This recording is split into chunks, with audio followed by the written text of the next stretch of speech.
Hello guys, Labeeb, welcome back to another video. ഇന്നേ video കാണിക്കാൻ പോകുന്നത് എങ്ങനെയാണ് നിങ്ങളുടെ ലൈറ്റ് വിൻഡോസ് തീം നമ്മൾ വിൻഡോ എക്സ്പ്ലോറർ ലൈറ്റ് കളർ ആയിരിക്കും, വൈറ്റ് കളർ ആയിരിക്കും, അതെങ്ങനെ ഡാർക്ക് ബ്ലാക്ക് കളറിലേക്ക് തന്നെ മാറ്റാമെന്ന് പറയാൻ പോകുന്ന ഈ വീഡിയോയിൽ. അതുകൊണ്ട് സബ്സ്ക്രൈബ് ചെയ്ത എല്ലാവരും ആരെയും ഉണ്ടെങ്കിൽ സബ്സ്ക്രൈബ് ചെയ്യണം. നമുക്ക് സമയം കളയാതെ നേരെ വീഡിയോയിൽ കിടക്കാം.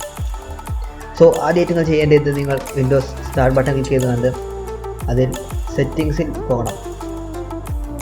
സെറ്റിങ്സിൽ നിങ്ങൾ പേഴ്സണലൈസേഷൻ, അതിൽ കളേഴ്സ് ചൂസ് ചെയ്യുക. ശേഷം കസ്റ്റം, അതിൽ ഈ കസ്റ്റം എന്നതിൽ ക്ലിക്ക് ചെയ്യണം.